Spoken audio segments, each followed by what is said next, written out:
Hello everyone, welcome to your channel that is legal justice. आज की इस video में हम लोग पढ़ेंगे सेक्शन नंबर 2 को। जो मेरी पिछली वीडियो थी उसमें हम लोगों ने पढ़ा था introduction part of the Indian Contract Act 1872।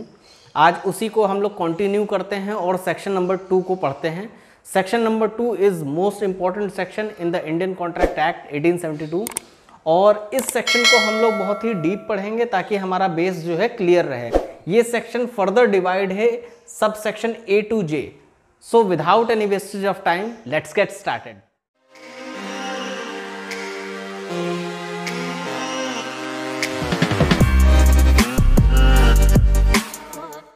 So पहला सेक्शन है section number 2A to subsection A which deals with proposal।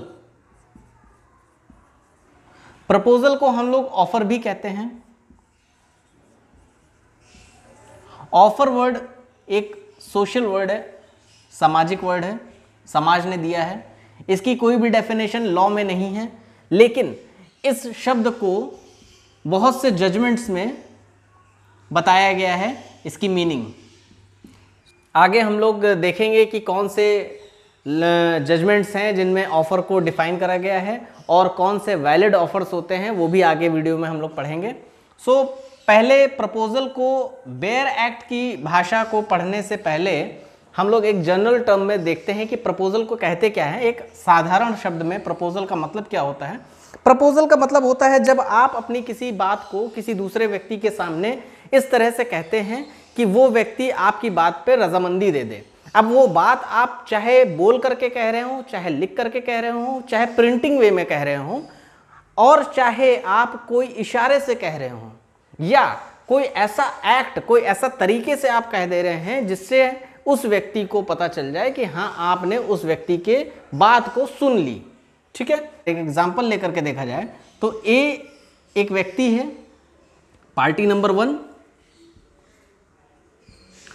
और बी पार्टी नंबर 2 है।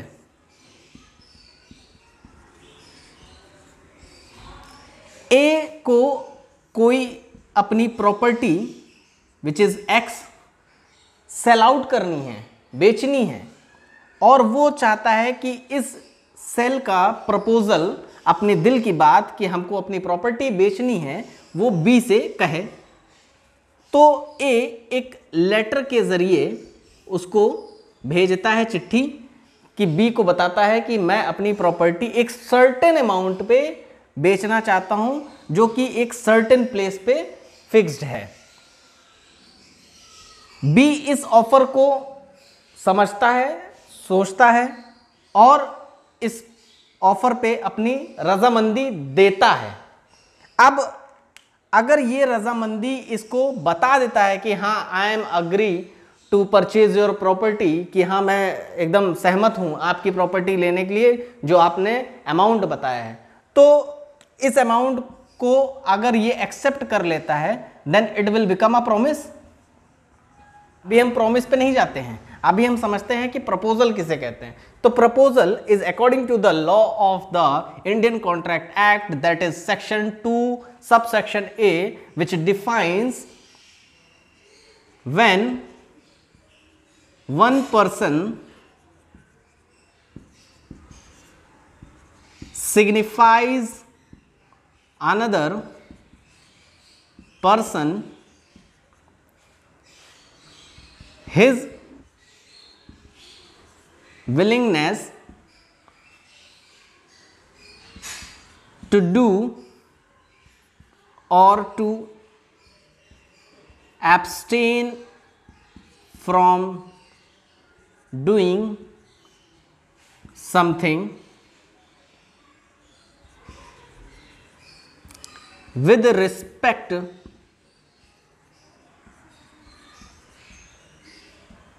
to give assent by the other party or a person।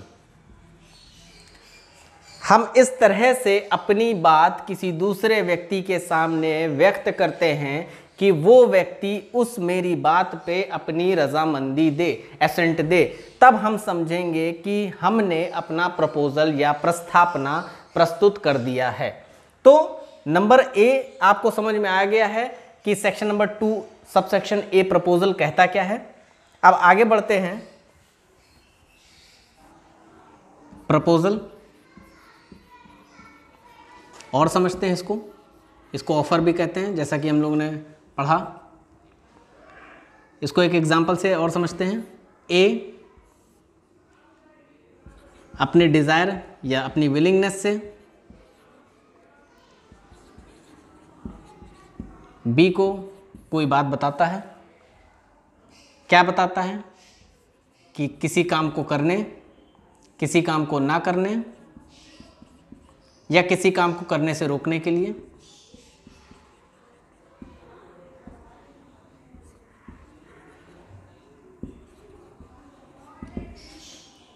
किस तरह से बताता है?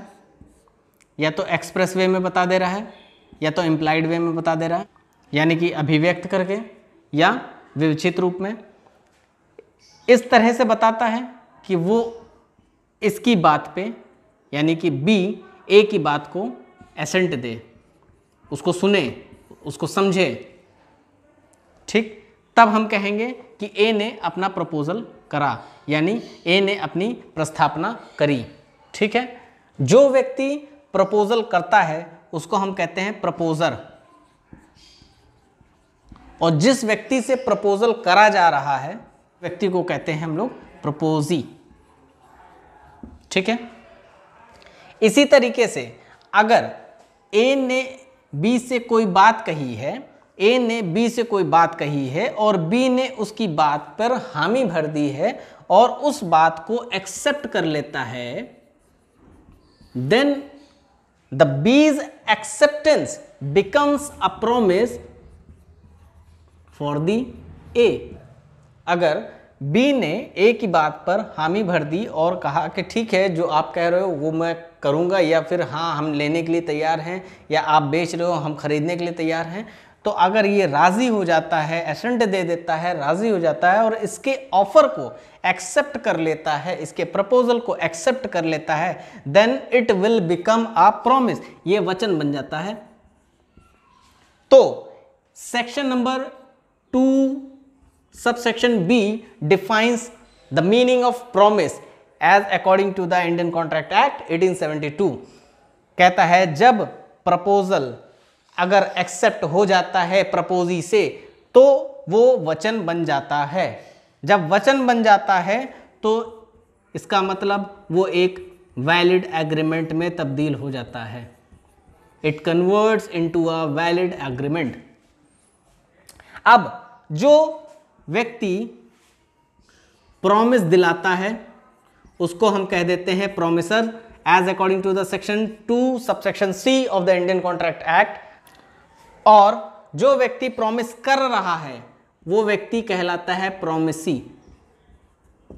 Who gives a promise is known as promisee, and that is also in section number 2 subsection C of the Indian Contract Act।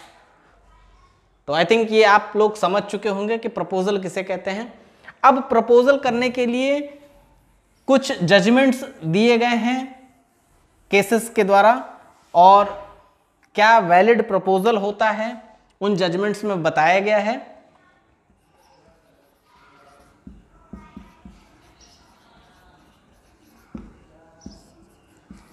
अब proposal बहुत से तरह से आदमी कर सकता है कि हम अपनी फलानी चीज़ सेल करना चाहते हैं कुछ रुपयों में, हम तुमको ये चीज़ देंगे लेकिन फ्यूचर डेट में डेट भी नहीं बता रहा, पैसे भी नहीं बता रहा, तो क्या ये वैलिड प्रपोजल है? नहीं, ये इनवैलिड प्रपोजल है, ये वॉइड हो जाएगा, शून्य हो जाएगा। इसलिए कोई भी प्रपोजल में दुविधा ना रहे, कोई भी प्रपोजल में एम्बिग्विटी ना रहे, इसलिए अनेक केसेस हुए और उसमें बहुत से जजमेंट्स हुए।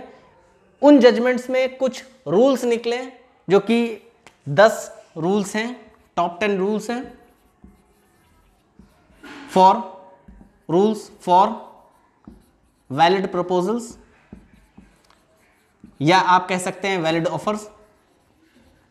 तो इन्हीं रूल्स को बारी बारी से हम लोग पढ़ते हैं और देखते हैं कि क्या केसेस में बताया गया है कि कौन से रूल्स वैलिड हैं, किस तरह से हम किसी को अगर कॉन्ट्रैक्ट कर रहे हैं किसी के साथ तो किस तरह से हम एक वैलिड कॉन्ट्रैक्ट कर सकते हैं, जो कि हमारा अगर ब्रीचमेंट होता है, अगर वायलेशन होता है कॉन्ट्रैक्ट का, तो हम उसके कॉन्ट्रैक्ट के लिए रेड्रेसल करने के लिए, हम उसका उपचार पाने के लिए कोर्ट में जा सकते हैं। तो देखते हैं बारी बारी से एक एक करके rules.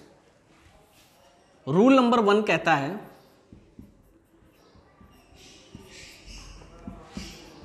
N offer must B created with the intention to create legal relation between the parties। कहता है rule number 1, an offer must be created with the intention to create a legal relation between the parties. कहने का मकसद क्या है कि अगर कोई दो व्यक्तियों के बीच में कॉन्ट्रैक्ट हो रहा है और इन दोनों व्यक्तियों में से कोई भी ऑफर दे रहा है या प्रपोजल दे रहा है, तो वो प्रपोजल एक वैलिड प्रपोजल होना चाहिए, उसमें कोई भी दुविधा नहीं होनी चाहिए, कोई भी एम्बिग्विटी नहीं होनी चाहिए।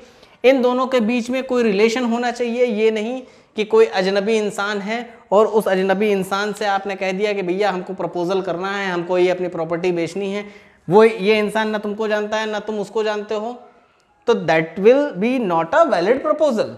आप दोनों के बीच में कोई लीगल रिलेशन नहीं है। एक केस हुआ है, केस का नाम है बाल्फर वर्सेस बाल्फर, हस्बैंड एंड वाइफ का केस है 1919 का। सेम चीज हुई थी, तो इसी केस में इस प्रोविजन को अपनाया गया और कहा गया कि अगर लीगल रिलेशनशिप नहीं है पार्टीज के बीच में तो वो एक इनवैलिड ऑफर है, वो एक वॉइड ऑफर है और ऐसा ऑफर कभी भी रेड्रेसल नहीं करा जाएगा।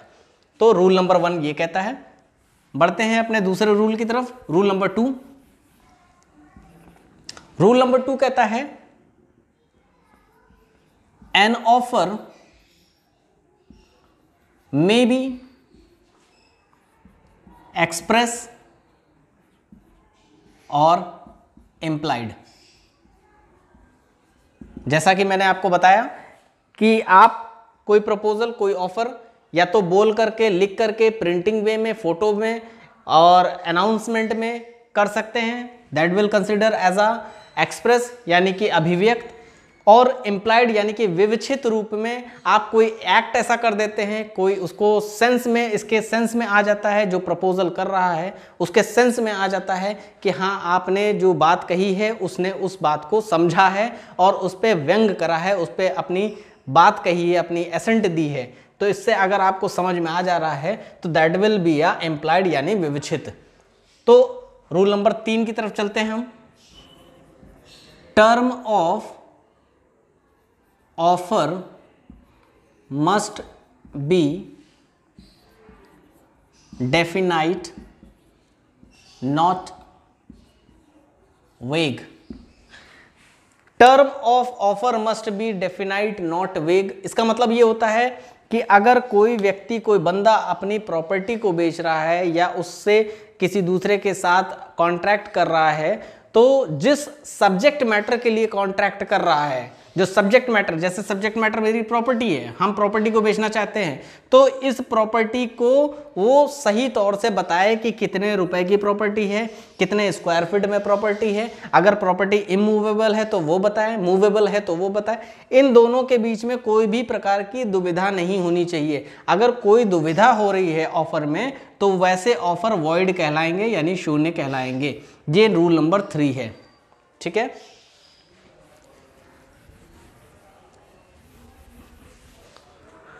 Now moving to the rule number 4, an offer cannot be prescribed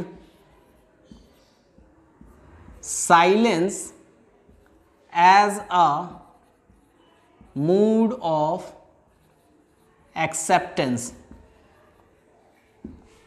ये बहुत ही इंपॉर्टेंट रूल है, एक केस भी हुआ है, अभी बताते हैं केस का क्या नाम क्या है। ये बहुत ही इंपॉर्टेंट रूल है और इस पे एक केस भी हुआ है, अभी बताते हैं कि केस का क्या नाम है।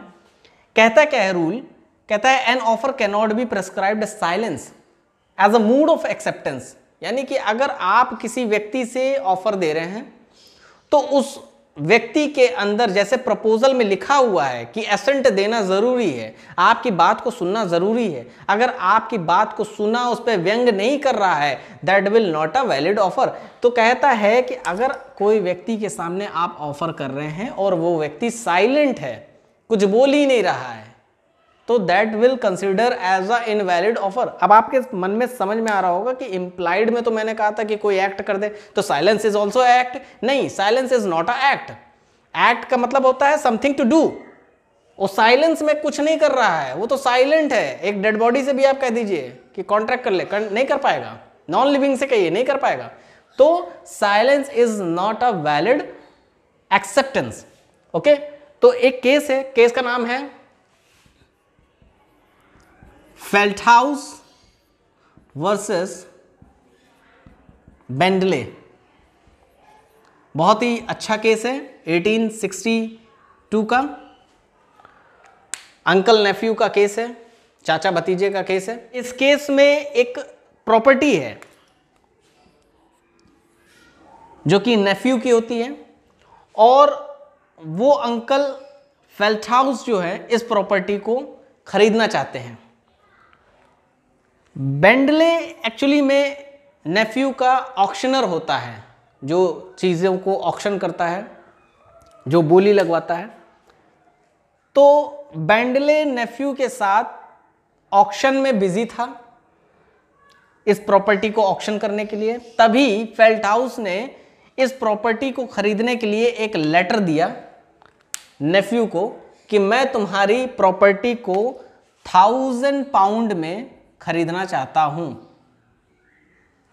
और अगर तुमने मुझको रिप्लाई नहीं दिया कुछ तो मैं समझ जाऊंगा ये प्रॉपर्टी मेरी है। ठीक है, अब जब बेंडले के साथ नेफ्यू बिजी था ऑक्शन में तो रिप्लाई कहां से देता। अब कहा यह गया कि चलो ठीक है, भतीजे ने कहा कि यार चलो ठीक है, हम अपने चाचा को ही प्रॉपर्टी दे देंगे, कोई दिक्कत नहीं। जब तक कि ये दौड़ा दौड़ा गया बेंडले को बताया कि भैया प्रॉपर्टी मत बेचो, इसने प्रॉपर्टी उठा करके बेच दी दूसरे के हाथ। अब जब दूसरे के हाथ प्रॉपर्टी बेच दी है तो उससे ले तो सकता नहीं है क्योंकि प्रॉपर्टी बिक गई है। अब फेल्टहाउस ने करा क्या, फेल्टहाउस ने बेंडले के ऊपर केस कर दिया। बेंडले के ऊपर केस कर दिया कि प्रॉपर्टी तो मैंने खरीद ली थी, तुमने बेच दिया। कोर्ट में डिसाइड हुआ कि जब आपका मोड ऑफ एक्सेप्टेंस साइलेंट था तो आप दोनों के बीच में कोई भी वैलिड ऑफर क्रिएट नहीं हुआ। जब वैलिड ऑफर क्रिएट नहीं हुआ तो कॉन्ट्रैक्ट कहाँ का। कोर्ट ने कहा आपके बीच में कोई वैलिड ऑफर नहीं था। जब वैलिड ऑफर नहीं तो कॉन्ट्रैक्ट नहीं, तो कॉन्ट्रैक्ट नहीं तो प्रॉपर्टी आपकी नहीं, इसलिए प्रॉपर्टी आपके ऊपर कोई हक नहीं है। इनके केस को खारिज कर दिया। So moving to the next rule, that is rule number 5।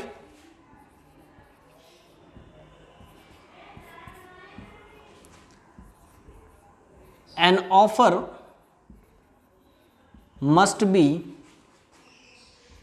the expression of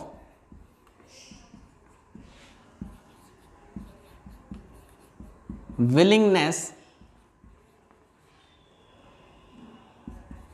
to do or to abstain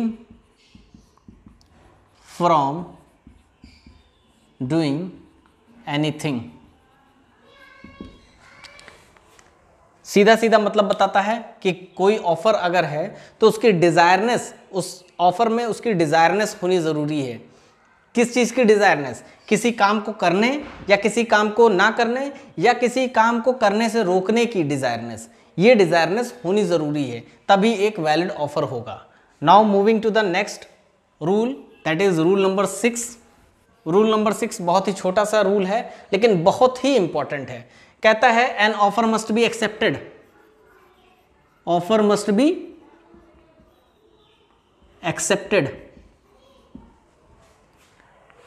अब अगर किसी व्यक्ति से आपने ऑफर करा और वो आपकी बात को ही इग्नोर कर जाए, आपके बात को एक्सेप्ट ही नहीं करता है, तो क्या वो एक वैलिड ऑफर है? नहीं है। तो इसका मतलब ये है कि ऑफर को एक्सेप्टेंस जरूरी है। अगर ऑफर एक्सेप्ट होता है then it will become a promise, तभी वो वचन बनता है, उससे पहले वचन नहीं बनेगा। ठीक है। Now moving to the rule number 7, that is two identical offers can not make a contract. तो रूल नंबर 7 कहता है two identical offer can not make a contract. जब दो आइडेंटिकल ऑफर होते हैं तो वो कॉन्ट्रैक्ट नहीं बन पाते हैं, यानी कि एक दूसरे ऑफर्स को वो खारिज कर देते हैं, रिग्रेट कर देते हैं। सपोज ए की एक प्रॉपर्टी है, वो बी को सेल करना चाहता है, पूछता है बी से कि क्या तुम मेरी प्रॉपर्टी को 1 लाख रुपए में खरीदोगे? मैं अपनी प्रॉपर्टी 1 लाख रुपए में बेच रहा हूं, अगर तुमको खरीदना है तो बताओ। बी कहता है नहीं, मुझे 1 लाख रुपए में नहीं, मुझे 90,000 में अगर बेच सको तो 90,000 में मुझे दे दो। ए रिग्रेट कर देता है बी के ऑफर को, कहता है कि नहीं, मैं सिर्फ और सिर्फ 1 लाख की ही बेचूंगा, इससे कम की नहीं बेचूंगा। कुछ दिनों बाद बी आता है, कहता है कि अच्छा चलो ठीक है, जो तुमने मुझको ऑफर दिया था 1 लाख रुपए का, हम आज तैयार हैं, रेडी हैं, पैसे लेकर के आ गए हैं, हमको वो वाली प्रॉपर्टी दे दो। अब यहाँ पे ए रिग्रेट कर देता है, कहता है अब तुमको देना ही नहीं, मुझको प्रॉपर्टी ही नहीं देनी है। तो बी कहता है नहीं, तुमने तो ऑफर करा था और तुम्हारे ऑफर को मैंने एक्सेप्ट कर लिया। जब एक्सेप्ट कर लिया then it will become a promise. ये तो प्रॉमिस बन गया, ये तो वचन बन गया, तुमको तो देना ही पड़ेगा। कहता नहीं देंगे, मेरी प्रॉपर्टी हम नहीं बेच रहे। इसने उठा करके केस कर दिया। तो क्या इसका केस वैलिड है? नहीं वैलिड है। क्यों? क्योंकि रूल कहता है कि to identical offers can not create a contract. तो एक केस हुआ है, बहुत ही इंपॉर्टेंट केस है रूल नंबर 7 में। केस का नाम है हाइड वर्सेस रेंच। ये केस बहुत ही इंपॉर्टेंट केस है और जो इसमें एग्जांपल में मैंने डिस्क्राइब कराया जस्ट लाइक इस केस में हुआ है। इस केस में क्रॉस ऑफर्स और काउंटर ऑफर को हमने डिफाइन करा है अभी। तो कहता है कि अगर टू आइडेंटिकल ऑफर हैं तो वो कभी भी कॉन्ट्रैक्ट नहीं हो सकते, ऐसे ऑफर्स कॉन्ट्रैक्ट नहीं कराएंगे जो आइडेंटिकल ऑफर्स हैं, जो क्रॉस होकर के आए हैं। ठीक है। तो ये कहा गया हाइड वर्सेस रेंच 1840 में, 1840। Now moving to the next rule, that is rule number 8। An offer may be general और स्पेसिफिक। अब ऑफर जनरल भी हो सकता है, ऑफर स्पेसिफिक भी हो सकता है। जैसे अगर जनरल है,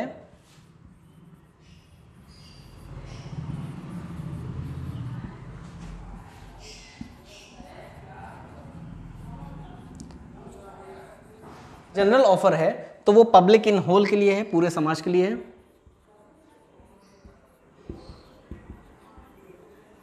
और स्पेसिफिक है तो फॉर द स्पेसिफिक पर्सन या ग्रुप ऑफ पर्सन।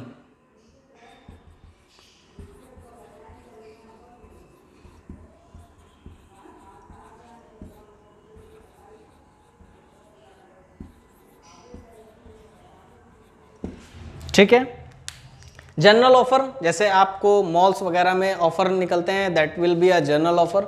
अगर कहा जाए कि सिर्फ और सिर्फ क्लोथिंग पे ये ऑफर है, सिर्फ और सिर्फ आपके होम मार्ट सेक्शन में ये ऑफर है, तो वो स्पेसिफिक हो जाएगा। यानी कि जो आपका मॉल है, जिस मॉल में आप जा रहे हैं, उस मॉल में बहुत सी शॉप्स हैं, तो उन सभी शॉप्स पे ऑफर नहीं है, कुछ स्पेसिफिक चीज़ों पे ऑफर है, that will be a specific offer. So अगर यहाँ पे हम एक एग्जांपल लेते हैं, जैसे ए एक व्यक्ति है, उसका एक बच्चा है एक्स, वो पानी में डूब रहा है। अब ए अगर कहता है पर्टिकुलर नाम लेकर के कि वाई तुम इसको बचाओ जा कर के, तो सिर्फ y जाएगा बचाने, ठीक है। तो y का मतलब यहाँ पे स्पेसिफिक कर दिया इसने।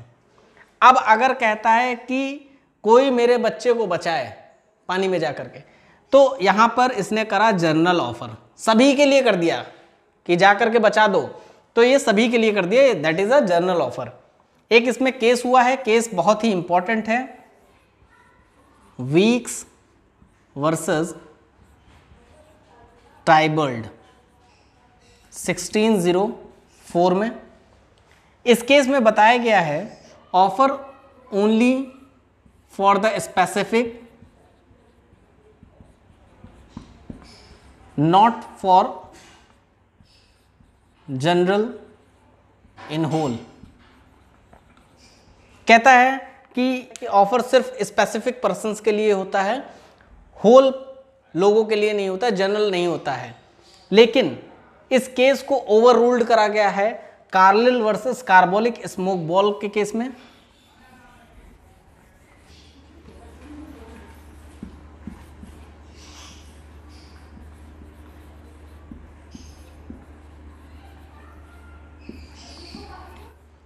इस केस में बताया गया है कि ऑफर मे बी जनरल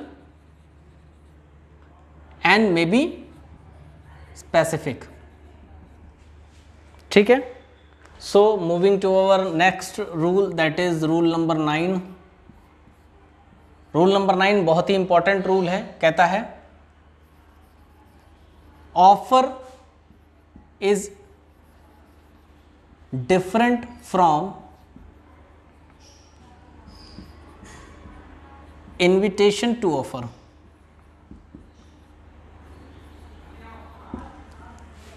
कहता है offer is different from invitation to offer. For example,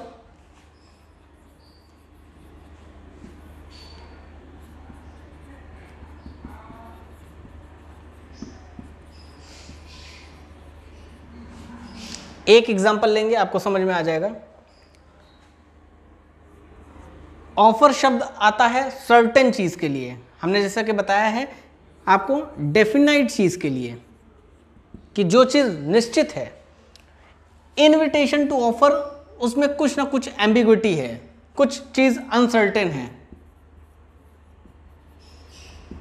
जैसे कि आप कोई शॉपिंग कॉम्प्लेक्स जाते हैं, मॉल जाते हैं, वहां पे कोई आर्टिकल पे लिखा रहता है 40% ऑफ। आप बाहर बैनर देखते हैं, 40% ऑफ देखते हैं और तुरंत चले जाते हैं, लेकिन वहां छोटा सा नीचे लिखा रहता है कंडीशन सप्लाई। आप जाते हैं, पूछते हैं कि भैया ये हमको सामान चाहिए जिस पे 40% ऑफ है। कहता है ठीक है सर, आप ले लीजिए, आप 3000 की शॉपिंग करेंगे तब आपको 40% ऑफ मिलेगा। तो वो क्या चीज़ था? वो एक इन्विटेशन था आपके लिए, ऑफर को इन्वाइट कर रहा था कि आप आइए और इस 40% का लुत्फ उठाइए, लेकिन एक सर्टेन चीज को करने के बाद। उसको हम कंडीशनल ऑफर भी कहते हैं, ठीक है। अब डेफिनेट ऑफर वो होता है जहां पर कहा गया कि मॉल में 40% of flat of certain goods. आप जाते हैं, 40% कहते हैं, उस सर्टेन गुड्स को लेते हैं और 40% रिसीव कर लेते हैं, तो that is a definite offer, इसलिए आपको वो चीज मिल जाती है, ठीक है। सो वो एक डेफिनाइट ऑफर होता है। इसलिए ऑफर और इनविटेशन टू ऑफर में ये डिफरेंस होता है। इनविटेशन टू ऑफर आपको अनसर्टेन होता है, जबकि ऑफर जो है वो एक डेफिनाइट होता है, एक सर्टेन होता है। इस पे एक केस हुआ है, केस बहुत ही इंपॉर्टेंट है। केस का नाम है हार्वे वर्सेस फेसी 1893।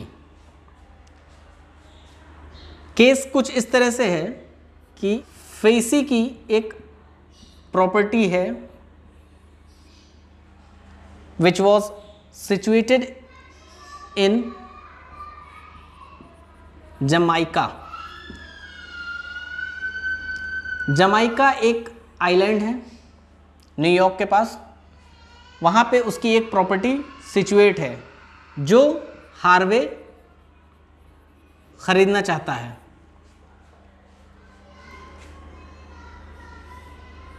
इस जमाइकन प्रॉपर्टी को हार्वे खरीदना चाहता है और हार्वे इस चीज़ की बात को एक लेटर के द्वारा, टेलीग्राम के द्वारा कहता है कि मैं तुम्हारी प्रॉपर्टी को 900 पाउंड्स में खरीद लेता हूँ। ठीक, फेसी ने कोई जवाब नहीं दिया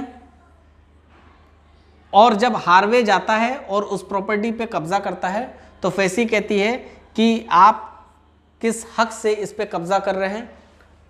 हार्वे कहता है मैं 900 पाउंड्स लेकर के आया हूँ, आप लीजिए मुझको प्रॉपर्टी दे दीजिए। आप ही ने कहा था और मैंने आपको टेलीग्राम करके इन्फॉर्म कर दिया था, आपका कोई मेरे पास टेलीग्राम नहीं आया है, इसलिए ये प्रॉपर्टी अब मेरी हुई। फेसी ने कहा मुझको तो लगा था आपने सिर्फ इन्विटेशन ऑफ ऑफर दिया है, मैंने तो कभी अपनी प्रॉपर्टी बेचने के लिए कहा ही नहीं। आपने, मुझे लगा कि आपने एक इन्विटेशन ऑफर दिया है, मैं सोचूंगी इस बात पे, लेकिन मैंने आपको बेचने के लिए नहीं कहा है। तो इसलिए कोर्ट ने ये रूल निकाला कि offer is different from invitation to offer. ठीक है, इसने केवल एक ऑफर दिया था कि मैं 900 पाउंड्स का आपकी प्रॉपर्टी खरीदना चाह रहा हूं। ये समझ के चल रहे थे कि मैंने 900 पाउंड्स की प्रॉपर्टी को खरीद लिया। इसने सोचा कि इसने केवल ऑफर दिया था मुझे, और इसने जब ऑफर एक्सेप्ट नहीं हुआ तो ये वैलिड कॉन्ट्रैक्ट नहीं हुआ। ठीक है, ये था case. Now moving to the next rule, that is rule number 10, which is last rule.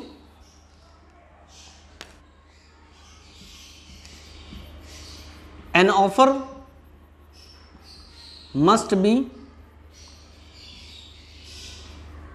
communicated।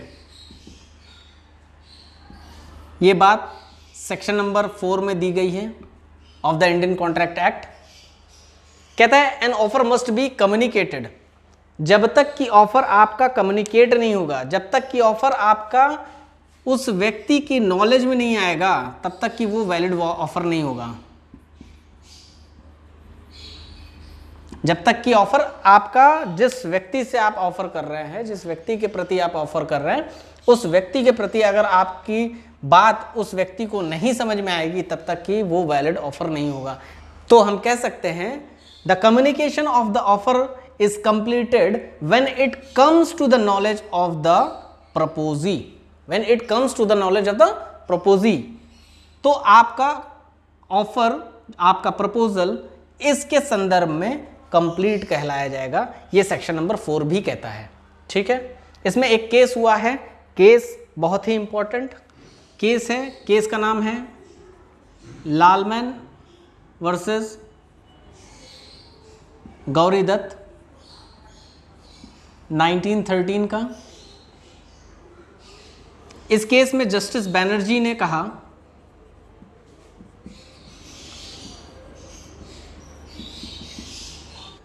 an announcement of reward for the missing child can only be claimed by such person who has given his assent to such announcement, not the person who in ignorance of such announcement